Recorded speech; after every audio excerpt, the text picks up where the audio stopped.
Kumusta mga ka-Ford? Ngayon ay magpapalit naman ako ng ETF fluid sa aking transmission. Ito nga pala model ng aking Everest ay 2014 Ford Everest. So sa pagpapalit nun, dapat maghihanda nyo yung mga gamitin. Katulad dito, ito yung kanyang oil.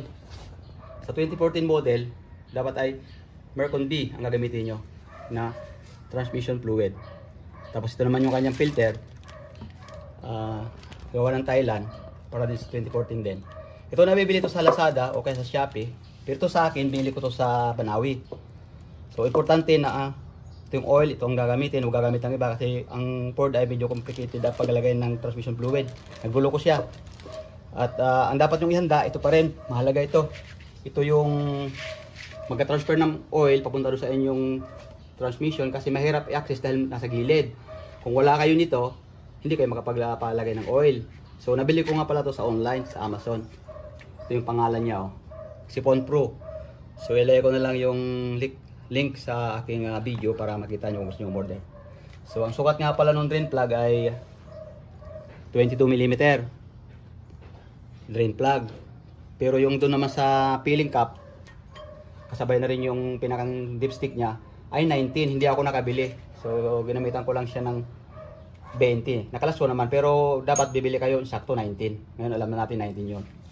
Then yun naman pang tanggal ng oil pan ay 8. Yan, 8 yan. Sakit. Then yung ibang accessories ay 10 naman. Doon sa ilalim. So ngayon, i-video ko din doon yung paano tinanggal yung peeling cap para alam nyo kung saan. At nang meron din kayong idea. So saglit at susuotin ko. Dito nga pala tinatanggal yung peeling cap ng inyong sakyan. Ito kaya nakalitaw kasi tinanggal ko yung cover. Ito yung cover niya. Ito, pakita ko sa inyo. Yan. Gamit yung 10, tinanggal ko doon para maging maluwag yung access ng pagtanggal kasi hindi matatanggal nahisikit na naharangan yan. Itong side na nga pala na ito yung ating lever ng ating cambio, ating automatic. So ito yon yung lever. Inalis ko lang siya para madali siyang kunin. So ayun yung peeling cap, tuturok sa inyo. Ayan, ito. Ayan. Yun. 19 yun, ang sukat ng bolt na yun. Yun. Tingnan mo, yun yung masikip, di ba? Then, ito naman yung kanyang drain plug. Ito 22 to. Tanggalin nyo muna yan, alisin nyo yung oil bago yung ito baba. So ito naman yung kanyang mga bolt. Ito ay 8mm. So alisin nyo yan, lahat ay ikot. Then ibaba nyo na. Pag nababa nyo yan, so makikita nyo lang sa loob. Andyan din sa loob yung filter. So ganoon na lang. Ito yung aking tatanggalin. Update ko na lang kayo sa pagkatanggal ko na. Ito na, nababa ko na yung oil pan. Ito yung filter na luma. Ayan, makikita nyo medyo talagang marumi na din. Tama lang siya na palitan natin after na 70,000 na odometer. Tapos ito yung kanyang nakuhang dumi sa transmission ko. Ayan o. Dumidikit ito. Ito yung magnet niya Ayan. Ayan. Pero hindi pa naman ganong kakapal ang putik. Ayan. Tapos ito naman yung kulay ng oil. Pansinin nyo. Medyo malabo na rin. Ayan o. O nga pala, handa kayo ng panahon na malapad doon sa ilalim pagkatanggalin nyo. Dahil yung sa akin maliit medyo kumalat doon. Medyo malapad-lapad dito sa plangganang to. Dapat pagsahuran para hindi siya titilamsik. Then, ito yung gasket na sinasabi ko sa inyo. Rubberized siya. So, pwede nyo siyang ibalik uli. Huwag nyo nang papalitan. Kasi nakalagay naman dito sa likod nito, reusable gasket daw to. So, nasa sa inyo kung mapalitan nyo. Pero para sa akin, hindi ko papalitan kasi nakalagay doon na reusable. Ang pwede ko lang i-apply dito, lagyan ko ng kaunting silicone dito, ang gasket maker. So, manipis lang. Tawag nila yan lang tin, manipis na manipis. Pero aking matong lilinisin. Pwede din natin linisin degreaser or something like gas, pwede rin. Pero ako meron akong bilhin degreaser, sasabunin ko to, pwede naman yan. At, so ito yung tsura. Ito nga pala may 2 bolt yan, tatanggalin na ito. 10mm din ang size kahit ito. So pag nakakalis nyo yan, hilahin nyo na lang. Medyo dahan-dahan lang at naglalabasan ng maraming oil.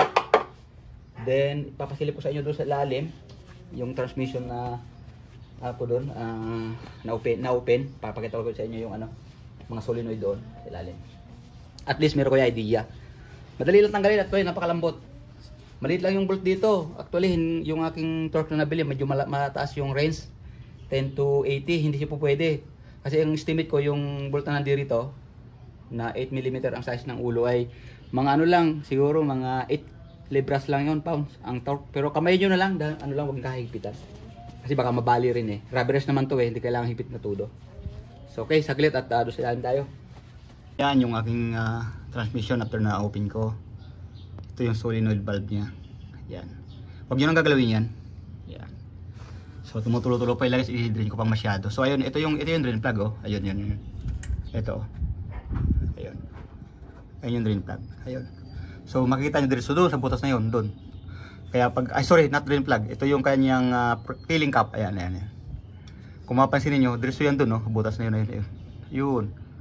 Butas na yun. Doon babasok yung langis. So, mula dito. Kaya kailangan nyo nung pump. So, ayan. Kita nyo. Malinis naman siya. Hindi siya marumi. So, babalik ko din niya uli maya. Hintay ko lang siyang maubos yung oil. Natulog pa kasi, ayan, oh. Bisa ko dito. So, ayan. Sana maya, ibabalik ko na lahat ito. Kasama yung filters. Ito yung ano ng filter. Ayan. Hindi naman kayo maliligaw kasi sakto-sakto yung filter. Magkaiba siya ng ano, ng size. So, hindi makakapalit. So, means na napakadali lang.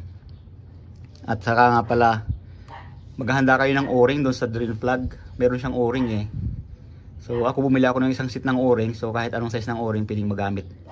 So, para lang papalitan. Para ano, sigurado na silyado siya. Ayan. Ito na mga sir, matapos ko siyang malinisan gamit ang degreaser. Ito na yung gasket. Para na siyang bago uli. Pati yung ano, yung oil pan. Pati yung magnet, oh, malinis na. Parang brand new, di ba? Ayan. Ibabalik ko na yan. Saka ito pala, yung takip doon sa filling oil. Meron ito doon tinutulak sa ilalim. So, bago nyo tanggalin, lalagyan nyo ng marker na ganito tulad yan, no? So, huwag nyo papalampasin yan kasi yan yung isaktong sukat doon eh. So, dito nyo, paghihipitan nyo, dito nyo iikutin. Huwag dito. Ito, lock lang ito. So, gamit ang 3 na combination, ikutin nyo papasok. Actually, pwedeng kamay-kamay lang. Pagka humigpit na siya at lumapat yung sa kamay, saka nyo ito ilalak. Kailangan isakto din yung pagkakapasok doon kasi may adjustment doon eh na tinutulak sa ilalim. Then, ibinalik ko na din yung aking transmission oil filter. Papasilip ko sa inyo ang tsura ng baba. Pala yung gamit kong silicone. Ayan. Yan ay high temperature. Kahit anong brands, basta gasket silicone, ito yun. So, pwedeng gamitin. So, lagyan nyo lang dito ng manipis na manipis. Huwag naman masyadong kapal kasi lalabas din yan dun eh. Yan ang daliri. Lagyan nyo lang manipis na manipis katulad yan. Yan. So, manipis lang siya. Thin lang. Para lang siyang ano. Para lang, kasi yung gasket rubberized naman yun eh. So, yan. Ganyan lang siya. Paikot hanggang doon. Then, yung ding kabila nung ano, nung gasket, pwede yung lagyan. So, dito didikit yung isang gasket side. Tapos yung kabilang side. Actually, ito para sure lang na wala siyang kaliking-liking ang gasket. So, unnecessary na lalagyan. Kung ayaw nyo lagyan, pwede rin. Pero sa akin, nilagyan ko na lang. Para, pero siguraduhin nyo lang na huwag lalagpas sa loob ha. Yung tatamaan ng oil kasi baka papasok ito sa transmission nyo. Magpapasok doon sa langis. So, ganun lang. Bahat lagyan nyo lang manipis na manipis. Pinakita ko lang sa inyo pagkalagay. Dapat manipis lang. Okay. Update ko lang kayo pagka nag-refill ako ng ETF. Drain plug. So meron siyang o-ring ito. So alisin nyo to. Dapat palitan nyo kasi sira na oh. Yung drain plug oh. Tingnan yung o-ring oh. Yan. Yan. Sira na diba? Tapos na. Ngayon bumili ako ng isang set ng o-ring box. Ayan oh. Mamimili ka ngayon kung anong gusto mo. Anong size. Ayan. Ito. Bumili na rin kayo ng ganito kasi magamit din nyo naman. So hanapin lang natin yung pares nito dito kung alin. Parang ito sa tingin ko ito eh. Yan. Bahat kasing laki, pwede. Ay mali. Medyo malaki. So dito tayo. Ito medyo makapal, mataba. Pero unnecessary naman kahit kasi mataba. Ang mahalaga ay kasya dito.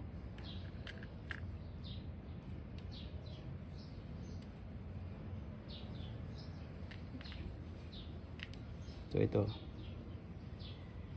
Ito medyo masikip. Pero halos magkapareho sila. Ito kasi medyo malaki. So ito tayo. Walang problema siyang makapal. Ito actually dati makapal din to, sigurado ko eh. Kaya naubos na lang. So palitan nyo lang ng bago. Ganyan. Suot nyo lang na ganyan. Hindi naman ay ano lang. Ayan. Then sa kanya lagay dito sa likod. Ito. Ito yung drain plug eh. Ayan. Ganyan. Bago na yung o-ring, so hindi na yan mag-leak. Ganun lang. Ganun lang kasimple. Bilhin lang kayo ng ganito. Oh. Yan, ito ganito. Set of o-ring. Marami. Magagamit nyo pa yan sa iba yung mga application. Kahit sa aircon, magagamit yan eh. Yung ano ng aircon. O ganun lang. At ibabalik ko na ito. Ayan na, tsura ng aking pan. Malagyan ko ng silicone na light. So, babalik ko na ito sa ilalim. And then mag-refill na ako ng ETF. Update ko kayo. Ayan na sir. Nabalik ko na yung aking bagong oil filter. Ito na siya. May 2 bolt ito. Tsaka ito. 10 ang number niyan. Tamang higpit lang. Huwag naman sobra. Huwag naman kulang. So, tataklo po na ulit yung aking oil pan. And then, mag-refill na ako ng ETF. Gamit yung pump. Papakita ko sa inyo mamaya kung paano refill yung ETF. Para alam din nyo kung paano gagawin. Ito na. Nalagay ko na yung ETF sa transmission ko. Gamit itong pump na to. Kaya nakita nyo.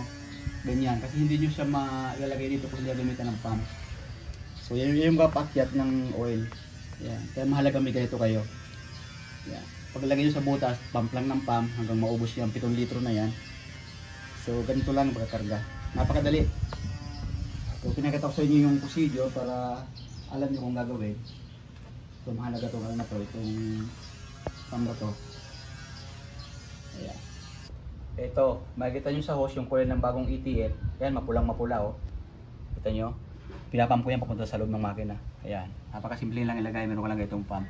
Pero kung titignan nyo, ayan yung luma oh. Pansin yung luma. Ayan oh. Maitim na. Ano yan ha? 70,000 odometer ng makina. Yan ang itsura. At saka madumi yung filter. Meron siyang mga normal lang yun, yung meron siyang mga kinain na mga bakal may itim na nahuli sa magnet. So para sa aking experience, yung sa dialysis na ginagawa sa iba, hindi ako masyadong ano doon kasi kung dialysis hindi matatanggal yung dumi na yun na nakita natin kanina nung pinakita ko sa inyo eh. Unless bababa niyo yung crankcase, taas niyo yung filter, papalitan. Ang nai-recommended ko talaga pag nagpa-change ulit ng ETF, palit ang filter, tanggal ang crankcase, linisin, mas sure kaysa ipapadialysis. Hindi naman sa sinasabi kung huwag kayo magpa-dialysis, based on my experience lang, para sa akin lang konsepto ng pagkakita ko. So sa dialysis kasi hindi naman makukuha yung dumi na yun eh, lalo na doon sa magnet. Hindi naman mahihigop yun. So mas mabuti ng ganito talaga, i-drop yung crankcase, palit filter, para sure tayo na yung ating sasakyan ay tatagal pa ng mahabang panahon bago masira ang transmission. Yun lang. Yun, tapos na akong mag-refill ng ETF. The moment of truth. I-start ko ng aking makina. Titignan natin kung mayroon siyang ilaw dyan, hindi siya gumagana o whatever. So, it is the one. Yun. So far, walang ilaw. Dashboard. So, tatry natin ang reverse. Ayun. Gumagana. Ayun, sa ilaw, reverse. Then, neutral tayo. Then, grad tayo. Ayun. Gumagana siya. Then, yan. Then, ayan. Ayan. Ayan. Oh. Ayan. So, yun. Goods na goods. Mukhang success ang ginawa. Pare, ano pala? 7 litro ang sinaling kong ETF. So, actually, sinukat ko dun sa kanyang, kanyang panukat. Inabot na, nabasa na yung dulo. Hindi na siya umawas. Pero yung luma ko, tinangkal ko din. So kulang na ng 1 litro sa 7 litro. So sa loob pala ng ganun kahabang tinakbo, almost 1 liter yung na-consume. So pwede tayo mag-add. Ayun na, tapos na. Sana ay mag-subscribe kayo at paki-share na rin itong video. At paki-like at click ang notification bell para lagi kayong updated sa lahat ng video aking i-update. Ito sa akin, makatulong lang sa kapwa ko din may-ari ng sasakyan at doon sa mga mekanikong gustong matuto, sana matulungan kayo ng natin. God bless and bye bye. See you next video.